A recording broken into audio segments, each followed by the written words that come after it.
¿Qué se necesita para enfrentar al conquistador más despiadado de la historia, derrotarlo en batalla, forzarlo a perseguirte a través de miles de kilómetros y ganarte su respeto incluso mientras intenta destruirte?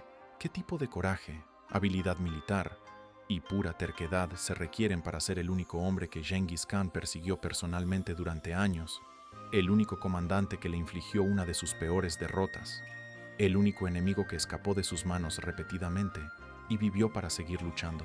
La respuesta está en un hombre cuyo nombre ha sido casi borrado de la historia: Jalal al-Din Minburnu, el último sultán del imperio khwarasmiano, el hombre que casi destruyó a Genghis Khan. Su historia es una de las más cinematográficas, trágicas y épicas de la Edad Media, y sin embargo casi nadie la conoce. Es la historia de un príncipe que se convirtió en refugiado, un refugiado que se convirtió en señor de la guerra, un señor de la guerra que se convirtió en el último sobreviviente de un imperio destruido. Es la historia de un hombre que se negó a rendirse incluso cuando todo estaba perdido, que luchó contra los mongoles con tal ferocidad que el propio Genghis Khan lo llamó el enemigo más peligroso que jamás había enfrentado. Es la historia de la batalla de Parwan en 1221, donde Jalal al-Din logró lo imposible: derrotar a un ejército mongol en campo abierto, algo que casi ningún comandante en la historia logró hacer. Es la historia de una persecución épica a través de Asia Central, Afganistán, hasta las orillas del río Indo, donde en una de las escenas más dramáticas de la historia medieval, Jalal al-Din, rodeado por el ejército mongol, montó su caballo y saltó desde un acantilado al río turbulento, escapando mientras las flechas mongolas caían a su alrededor. Y es la historia de cómo Genghis Khan, mirando a su enemigo escapar, supuestamente dijo: un padre debería tener tal hijo. Incluso el gran Khan lo admiraba. Pero la historia de Jalal al-Din no es solo sobre valentía militar, es sobre la tragedia de ser el último defensor de un imperio condenado, sobre las decisiones imposibles que los líderes deben tomar cuando todo se está derrumbando, sobre el costo humano de la resistencia cuando la resistencia es fútil. Jalal al-Din no salvó su imperio, no podía. Los mongoles eran demasiado fuertes, demasiado numerosos, demasiado despiadados. Pero durante años, él solo mantuvo viva la esperanza de resistencia. Infligió derrotas a los mongoles cuando todos los demás habían sido aplastados, y forzó a Genghis Khan a reconocer que no todos los enemigos simplemente se rendían o morían.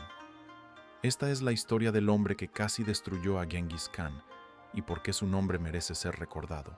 Para entender quién era Jalal al-Din y por qué su conflicto con Genghis Khan fue tan significativo, necesitamos retroceder y entender el imperio del que vino, el imperio khwarasmiano.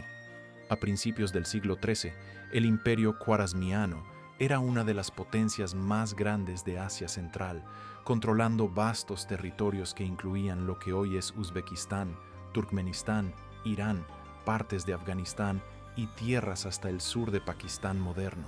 Era un imperio rico, controlando importantes rutas comerciales de la Ruta de la Seda, con ciudades prósperas como Samarcanda, Bujará, Merv y Herat. El imperio había sido construido por el padre de Jalal al-Din, el Shah Muhammad II, un gobernante ambicioso que había expandido el territorio khwarasmiano rápidamente mediante conquista militar. Pero Muhammad II también era paranoico, desconfiado de sus propios generales, y fatalmente subestimaba las amenazas que enfrentaba. Jalal al-Din nació alrededor de 1199 en este imperio en su apogeo.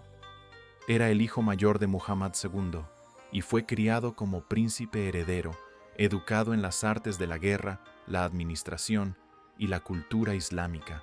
Por todas las cuentas, era brillante, valiente y un líder natural, pero también creció en un imperio que estaba comenzando a mostrar grietas. El dominio del Shah Muhammad sobre sus diversos territorios era tenue, mantenido junto por fuerza militar más que lealtad genuina.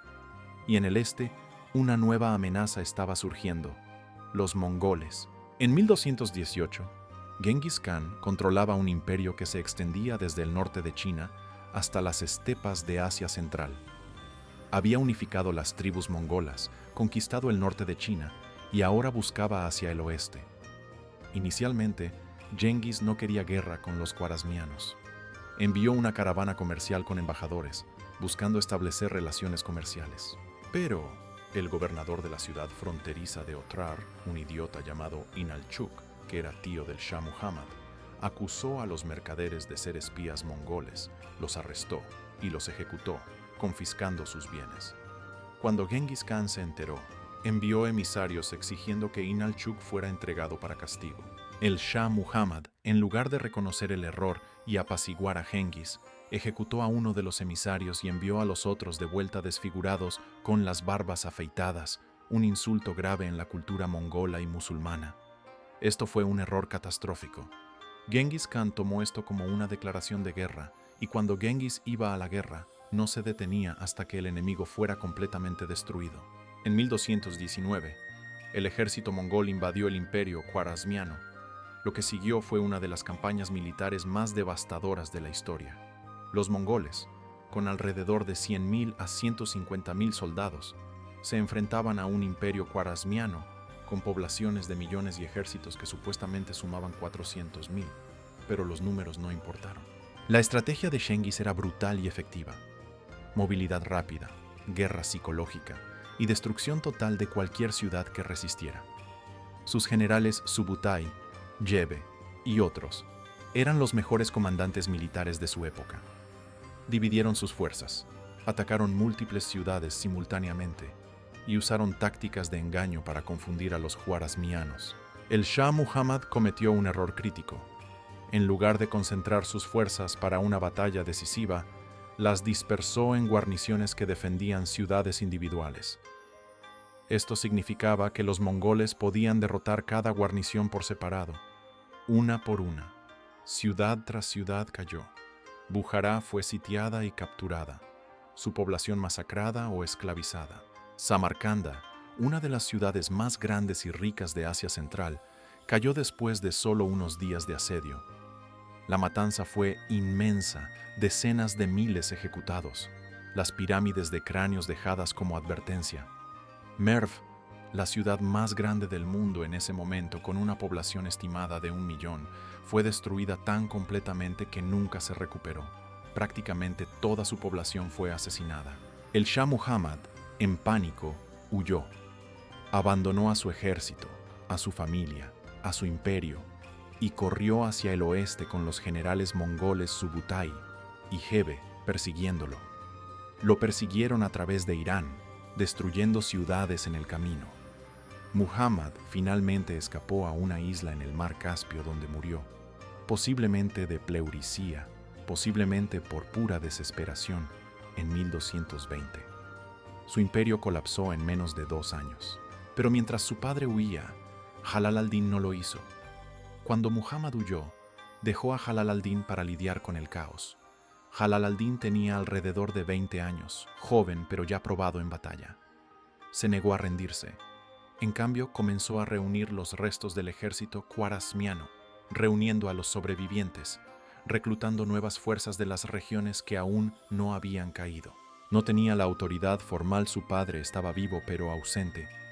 Pero tenía algo más importante: la voluntad de luchar cuando todos los demás se estaban rindiendo. Y crucialmente, tenía habilidad militar. Jalal al-Din entendió que no podía luchar contra los mongoles de la manera convencional. Eran superiores en campo abierto con su caballería móvil y arqueros, así que usó guerra de guerrillas, emboscadas, retiradas tácticas. Evitó el compromiso total mientras acosaba a las fuerzas mongolas, y lentamente, dolorosamente, comenzó a construir un ejército capaz de enfrentarse a los mongoles. En 1221, Jalal al-Din había reunido una fuerza de quizás 60.000 a 70.000 hombres, una mezcla de soldados khwarasmianos sobrevivientes, guerreros turcos, mercenarios afganos y voluntarios que veían a Jalal al-Din como el único líder que todavía resistía a los mongoles. Se movió al este hacia Afganistán, tratando de consolidar territorio y prepararse para un enfrentamiento decisivo. Los mongoles, conscientes de que Jalal al-Din era la única amenaza restante, enviaron una fuerza considerable comandada por uno de los generales de Genghis para destruirlo. Las dos fuerzas se encontraron en el valle de Parwan, al norte de la moderna Kabul. en lo que se convertiría en una de las batallas más significativas de la historia mongola, la batalla de Parwan. Y fue aquí donde Jalal al-Din hizo lo imposible, derrotó a los mongoles. Eso no es todo. Esta victoria no solo sorprendió a los mongoles, los enfureció y los aterrorizó, porque demostraba que eran vencibles. La batalla de Parwan en 1221 fue un momento decisivo no solo para Jalal al-Din, sino para toda la invasión mongola de Asia Central. Los mongoles, acostumbrados a la victoria fácil, esperaban aplastar a Jalal al-Din como habían aplastado a todos los demás. Pero Jalal al-Din no era todos los demás. Había estudiado tácticas mongolas, había aprendido de las derrotas de su padre, y lo más importante, tenía algo que muchos comandantes que enfrentaban a los mongoles carecían: la voluntad de tomar riesgos calculados. El ejército mongol en Parwan estaba comandado por un general senior, posiblemente Shigi Kutuk, uno de los comandantes adoptivos de Genghis. Las fuerzas probablemente estaban bastante equilibradas en número, tal vez 30.000 a 40.000 por lado, cual en sí mismo era notable porque los mongoles generalmente evitaban batallas donde no tenían superioridad numérica o táctica clara. Pero estaban confiados. Después de todo, no habían perdido una batalla importante en años. Jalal al-Din eligió el campo de batalla sabiamente. El valle de Parwan era estrecho, rodeado de montañas, lo que negaba la ventaja mongola típica de maniobra de caballería en estepas abiertas. Jalal al-Din posicionó su ejército defensivamente, usando el terreno para canalizar el ataque mongol. Cuando los mongoles cargaron, como siempre hacían, con oleadas de arqueros a caballo disparando en retirada táctica para atraer al enemigo, Jalal al-Din mantuvo la disciplina. Sus tropas no rompieron formación persiguiendo a los mongoles en retirada, una táctica que había destruido innumerables ejércitos. En cambio, absorbieron el castigo de las flechas mongolas y esperaron. Entonces, Jalal al-Din lanzó su contraataque. Usó su propia caballería pesada, guerreros turcos fuertemente blindados, para cargar directamente al centro mongol, mientras su infantería mantenía los flancos. Fue una táctica simple, pero ejecutada perfectamente. Los mongoles, sorprendidos por la agresividad y disciplina de las fuerzas de Jalal al-Din, comenzaron a retroceder. La retirada se convirtió en ruta. El ejército mongol rompió y huyó, perseguido por las fuerzas de Jalal al-Din que mataron a miles. Fue una derrota mongola completa y sin ambigüedades, una de las pocas en toda su campaña occidental. Las noticias de la victoria de Parwan electrificaron el mundo musulmán. Finalmente, alguien había derrotado a los mongoles. Jalal al-Din fue aclamado como héroe, el campeón del Islam contra los invasores paganos. Los refugiados acudieron a su estandarte. Los gobernantes locales que habían estado escondiéndose ahora consideraban unirse a él. Por un breve momento brillante, parecía que Jalal al-Din podría realmente reunir resistencia suficiente para detener a los mongoles. Pero había un problema. Genghis Khan se enteró de la derrota.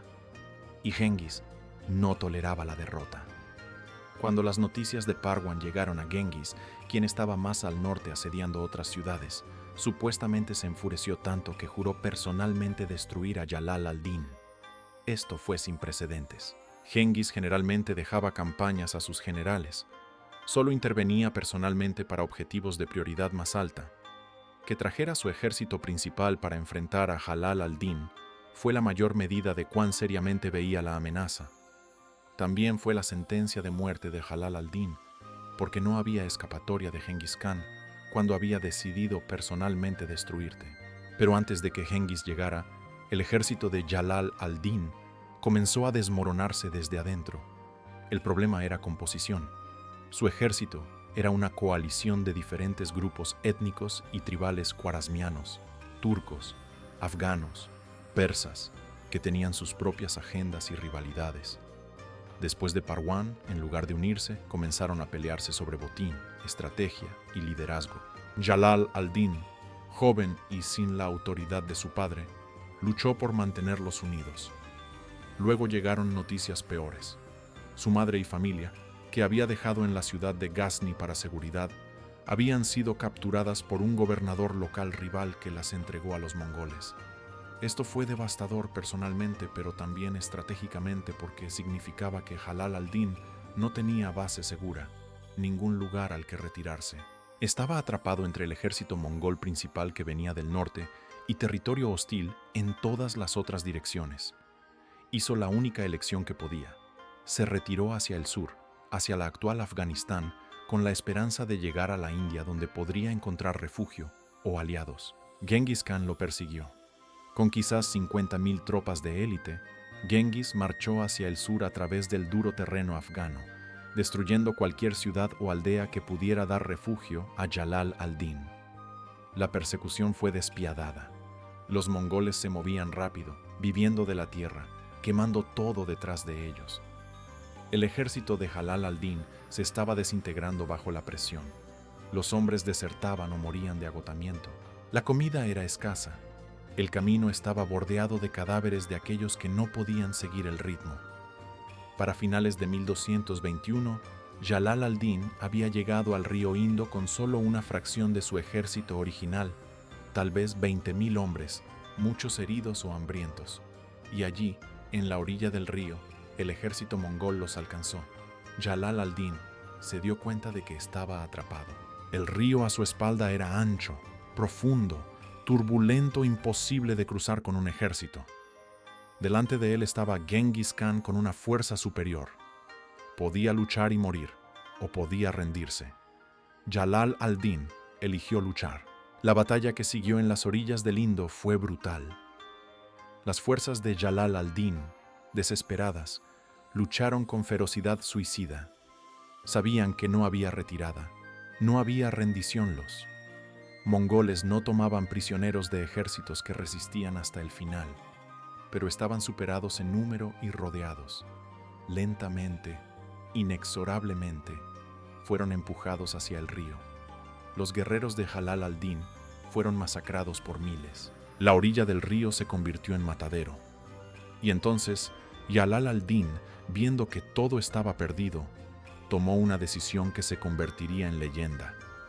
En lugar de morir luchando o ser capturado, montó su caballo, atravesó las filas mongolas y galopó hacia el acantilado que se elevaba sobre el río. Los mongoles, dándose cuenta de lo que estaba a punto de hacer, dispararon flechas a él. Pero Jalal al-Din no se detuvo. En el borde del acantilado, espoleó a su caballo y saltó. Caballo y jinete cayeron a través del aire, golpeando el agua turbulenta debajo. Genghis Khan y sus generales observaron desde la orilla, asombrados. Nadie esperaba que sobreviviera. El río era rápido. El caballo probablemente moriría en la caída. Las flechas lo perseguían. Pero Jalal al-Din no murió. De alguna manera, él y su caballo sobrevivieron la caída, nadaron a través del río y alcanzaron la orilla opuesta. Se arrastró fuera del agua, todavía con armadura, empapado pero vivo. Desde la orilla opuesta, miró atrás a los mongoles que lo observaban. Y Genghis Khan, presenciando esto, supuestamente se volvió hacia sus hijos y dijo: un padre debería tener tal hijo. O según otra versión, así debe ser un hijo hacia su padre y un súbdito hacia su señor. Las versiones de la cita exacta difieren, pero la esencia es clara. Incluso Genghis Khan, el hombre que había jurado destruir a Jalal al-Din, quedó impresionado por su coraje. Era un reconocimiento raro de un enemigo, y hablaba de cuán formidable Genghis encontraba a Jalal al-Din. Pero el respeto no significaba misericordia. Genghis ordenó que se construyera un puente sobre el Indo para perseguirlo, pero por razones que no están claras en las fuentes. Posiblemente porque el ejército de Jalal al-Din estaba destruido y ya no era amenaza inmediata. Posiblemente porque otros asuntos requerían atención de Genghis. La persecución se detuvo en el Indo. Genghis se volvió hacia el norte, dejando algunas fuerzas para monitorear la región, pero no lanzando invasión completa de India. Jalal al-Din había escapado. Cruzando hacia India en 1221, Jalal al-Din estaba roto pero no derrotado. Había perdido su imperio, su ejército, su familia, pero estaba vivo. Y mientras estuviera vivo, lucharía. Pasó los siguientes 3 años en India, primero como refugiado, luego reuniendo nuevas fuerzas. El subcontinente indio en ese momento estaba dividido entre múltiples sultanatos y reinos, que en su mayoría ignoraban o temían a los mongoles. Jalal al-Din intentó ganar apoyo, pero encontró que la mayoría de los gobernantes indios no estaban interesados en involucrarse en guerras con los mongoles. Algunos lo trataron como invitado, otros como amenaza potencial. Frustrado con la inacción, Jalal al-Din comenzó a saquear territorios locales para reunir recursos. Esto le ganó enemigos entre los mismos gobernantes de quienes necesitaba ayuda. Para 1224, se dio cuenta de que India no sería su base para restauración. Decidió regresar a Persia, de vuelta al corazón de sus antiguas tierras, y continuar la lucha contra los mongoles. Cruzó de vuelta a través del Indo esta vez sin ejército mongol, persiguiéndolo, y entró en Persia. Lo que encontró era desolación. Las regiones que los mongoles habían conquistado estaban despobladas, ciudades destruidas, campos arrasados. Pero el control mongol era delgado. Genghis Khan había regresado a Mongolia en 1223 y murió en 1227. Sus sucesores estaban consolidando poder y lidiando con conquistas en el este. Persia occidental y partes de Irak estaban en caos, controladas débilmente por gobernadores mongoles, pero mayormente anarquía. Jalal al-Din vio oportunidad. Comenzó de nuevo, reuniendo fuerzas de guerreros turcos, persas y kurdos. Para 1225, había capturado varias ciudades importantes, incluyendo Tabriz. Para 1226, controlaba partes sustanciales de Persia occidental e Irak. Fue una recuperación notable. El príncipe refugiado se había convertido en señor de la guerra, tallando un nuevo reino de las ruinas del antiguo, pero no pudo restaurar. El imperio khwarasmiano era demasiado dañado, demasiado fragmentado. En cambio, gobernó un estado más pequeño, constantemente acosado por fuerzas mongolas, por rivales locales, por la escasez de recursos. Y aquí la historia de Jalal al-Din se vuelve trágica de nuevas formas. A medida que pasaban los años, se volvió más desesperado, más cruel. Comenzó a ejecutar rivales sin piedad, a saquear ciudades que no se sometían. Su gobierno se volvió tiránico. Los mismos pueblos que inicialmente lo habían visto como libertador comenzaron a verlo como otra carga más. Sus políticas alienaron aliados potenciales. Hizo enemigos de los ayubíes en Siria, del califato abasí en Bagdad, de varios gobernantes kurdos. Se estaba aislando justo cuando más necesitaba aliados. Los mongoles, mientras tanto, no lo habían olvidado. No podían tolerarlo construyendo poder en Persia. En 1230, enviaron un nuevo ejército comandado por el general Chormakán para reconquistar Persia y destruir a Jalal al-Din de una vez por todas. Jalal al-Din intentó resistir, pero sus fuerzas eran superadas en número. Luchó en varias batallas perdedoras, cada vez perdiendo más hombres. Para 1231, estaba huyendo de nuevo, esta vez a través de las montañas de Kurdistán.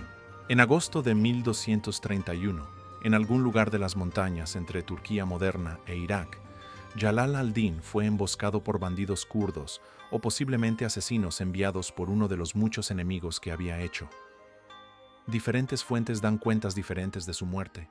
Algunos dicen que murió luchando contra una banda kurda en las montañas.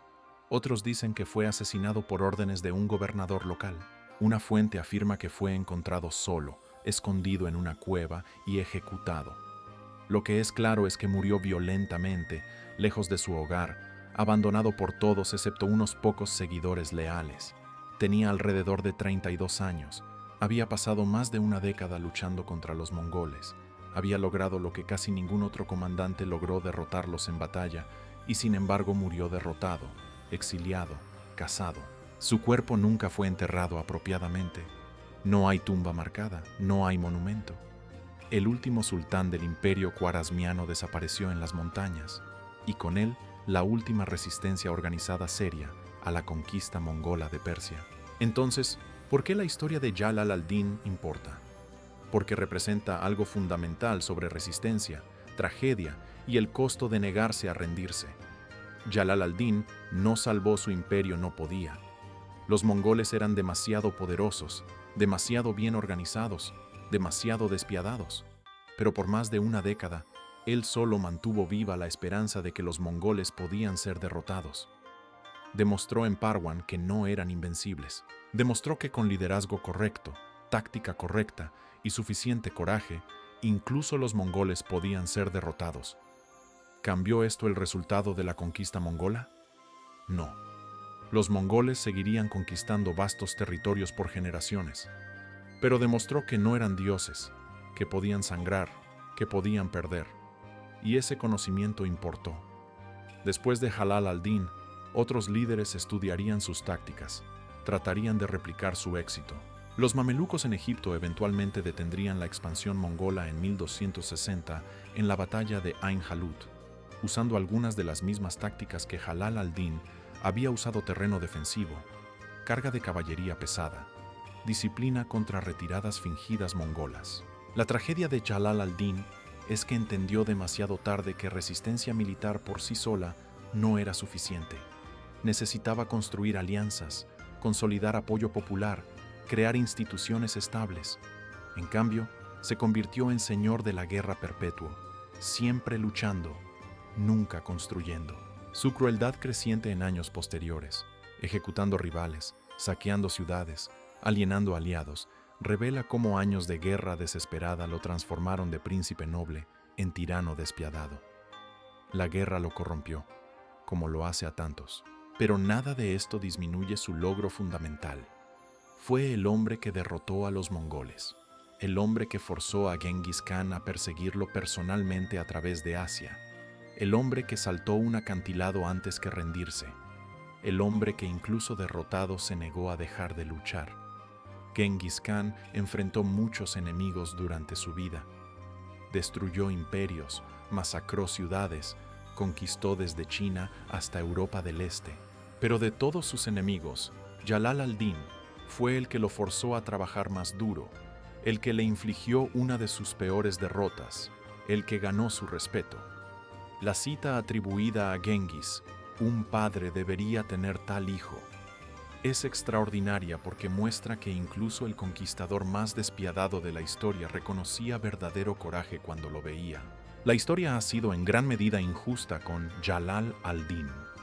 En los relatos mongoles es apenas una nota al pie, un enemigo que fue eventualmente destruido como todos los demás. En historias musulmanas es frecuentemente retratado ambiguamente porque su gobierno posterior fue violento y porque no pudo salvar las tierras musulmanas de conquista mongola. No tiene la heroica claridad de Saladino o la grandeza trágica de los últimos emperadores romanos. Pero su historia merece ser contada porque encarna algo importante sobre naturaleza humana. La negativa a aceptar derrota incluso cuando derrota es inevitable. El coraje de seguir luchando cuando todos los demás se han rendido. La voluntad de arriesgar todo por causa que crees justa. Jalal al-Din no ganó, pero casi lo hizo. Y en ese casi hay una historia más dramática, más cinematográfica, más humanamente convincente que muchas historias de victoria. Es la historia del hombre que casi destrozó a Genghis Khan y que murió tratando.